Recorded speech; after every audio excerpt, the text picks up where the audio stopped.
Changer de voie, ça fait toujours un peu peur. Mais parfois, un simple hasard devient une vocation.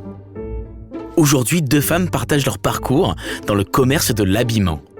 Elles s'appellent Paula et Alicia. Et elles vont te montrer que tout peut commencer par un simple essai. Paula n'a pas commencé sa carrière dans la mode. Elle rêvait plutôt de jurys, de tribunaux et de droit européen. Jusqu'au jour où, en Irlande, tout a basculé. À la base, je suis juriste. Une fois que j'ai eu mon master de droit, je voulais passer les concours pour les institutions de l'Union européenne.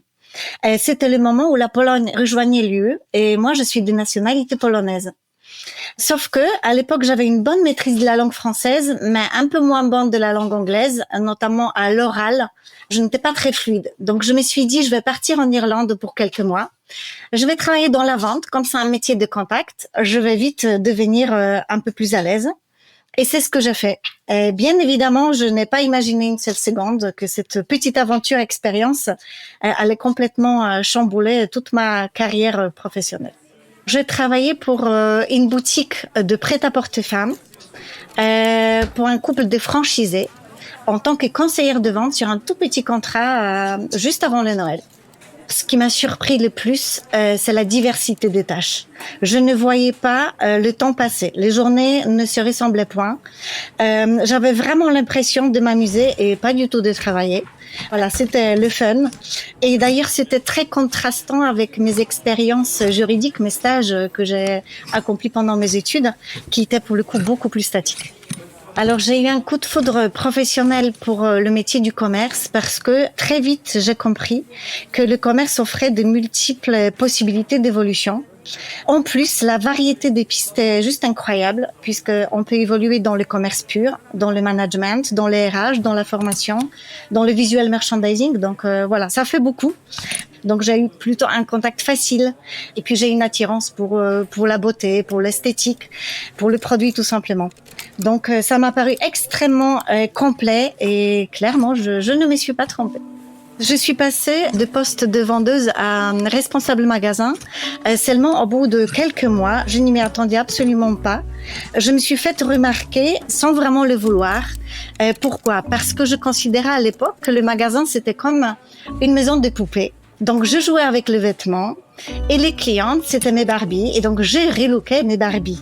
En faisant ça, les ventes ont vite grimpé et en plus le reste de l'équipe m'a suivi. Je pense que les filles étaient un peu embarquées naturellement par cet excès d'enthousiasme naturel et un peu innocent on va dire que je devais dégager à l'époque. Ce que j'ai appris sur moi, c'est que j'avais des qualités managériales que je ne supposais même pas. Par exemple, mon impatience innée s'est avérée être un très bon atout pour la prise de décision rapide. Mon zèle un peu légendaire était finalement contagieux et embarquait les autres.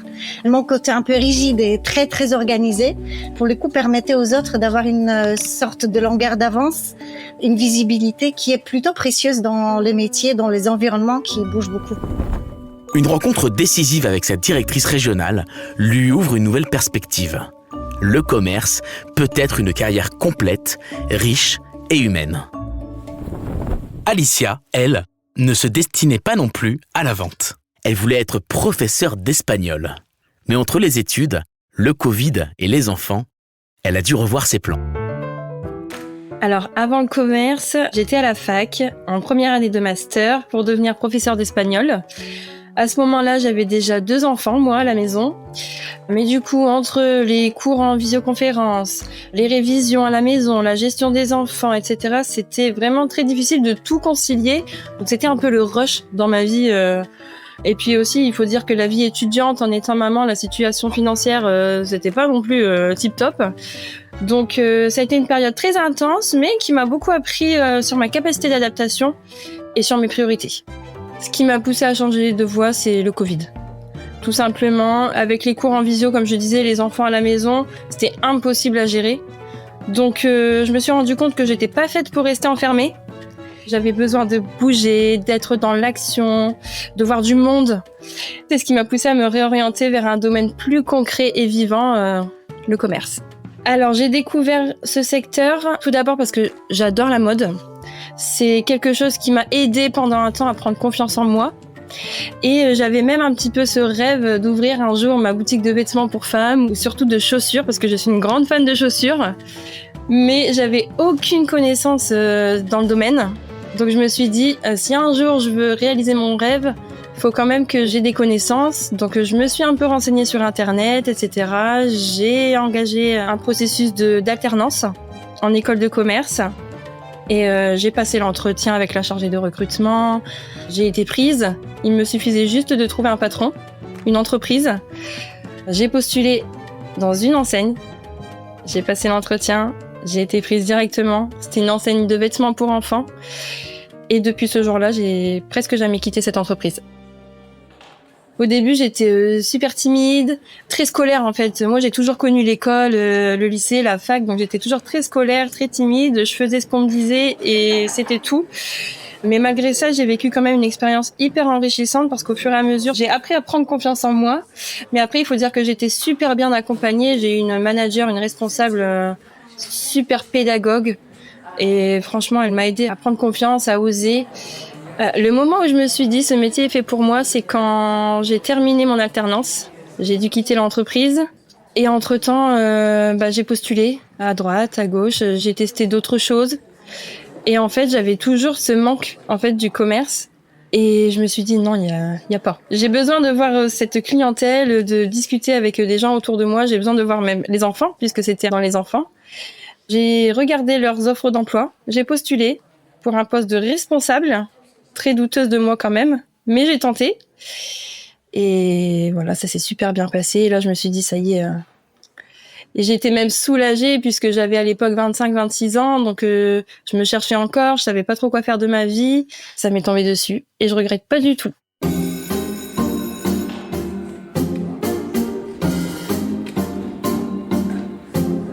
Une alternance, 2 ans de formation, puis un poste de responsable.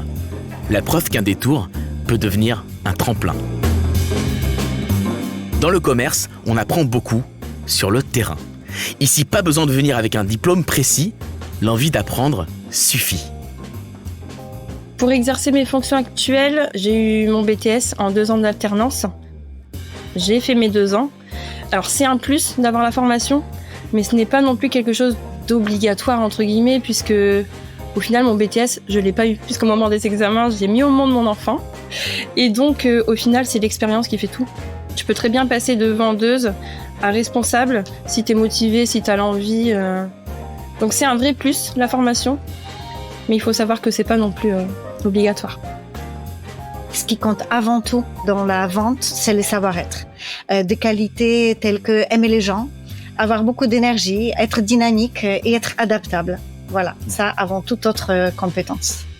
Ce que j'ai appris sur l'État, c'est avant tout les connaissances produits, le style, les techniques de vente, l'analyse des indicateurs. Je découvrais clairement leur existence, les règles du visual merchandising, les règles RH. Et quand je suis passée manager, là, c'est l'accompagnement plutôt sur les connaissances de soi-même qui ont débuté.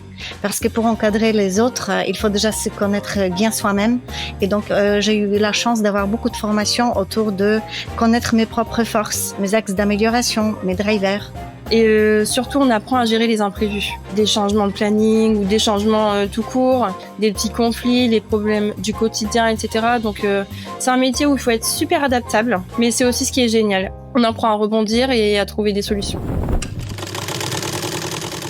C'est un secteur qui fait grandir ceux qui ont envie d'évoluer. On commence conseiller ou conseillère de vente, on peut devenir manager, formateur ou même directrice régionale. Comme toute reconversion, celle du commerce de l'habillement a ses défis.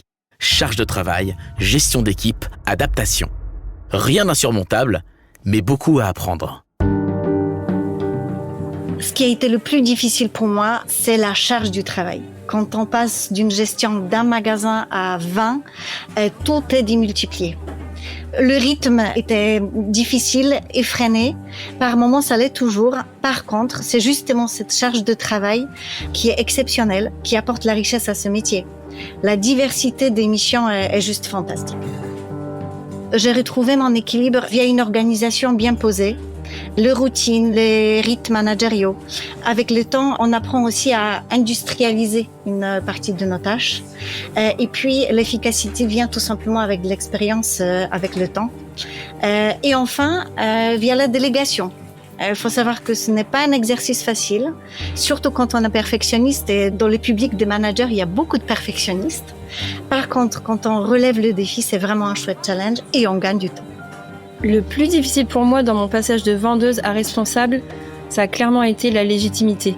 En fait, passer de vendeuse, apprentie surtout, à responsable directement, c'est pas rien quand même. Je savais que j'avais les capacités, mais je me disais, et si je suis pas à la hauteur ? Et si j'arrive pas à me faire respecter, et si j'arrive pas à gérer une équipe, en fait, tout simplement. Mais au final, c'est vite passé puisqu'on est super bien accompagnés. Dans le commerce, c'est vraiment un domaine où on a le droit à l'erreur et c'est clairement ce qui nous fait avancer. Puis quand on voit que les résultats au magasin ont été presque immédiats, on prend confiance. Ce que ce métier m'a appris sur le leadership, c'est qu'on n'avance pas tout seul. Un leader, c'est quelqu'un qui embarque son équipe avec lui, mais pas pour lui.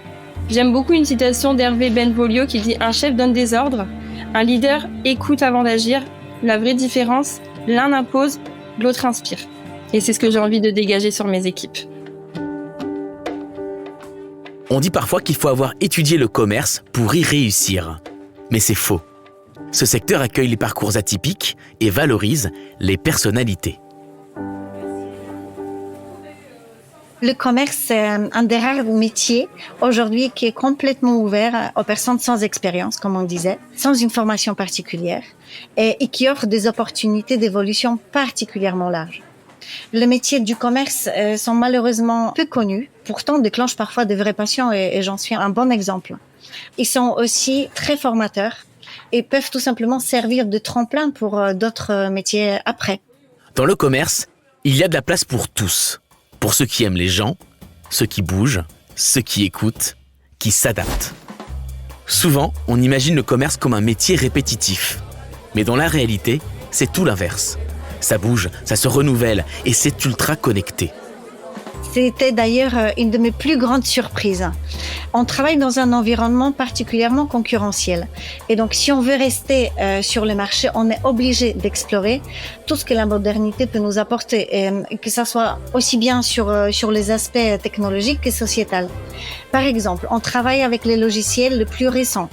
Actuellement, on travaille énormément avec l'intelligence artificielle. On s'intéresse aussi à tous les courants sociétaux qui peuvent nous aider à enrichir nos viviers, à répondre aussi aux attentes de nos collaborateurs et puis de nos clients. Je me rends compte, en tout cas, que mes amis qui travaillent dans le domaine souvent beaucoup plus stratégique pour la société que le commerce, par exemple dans le domaine des finances ou médical ou juridique, ne sont pas autant connectés à l'innovation et n'ont pas du tout la même maîtrise des notions que j'ai citées. Dans le commerce, on vit un peu dans une remise en question permanente qui nous permet de nous former tout le long de notre carrière et comme ça, on peut continuellement rester dans le coup.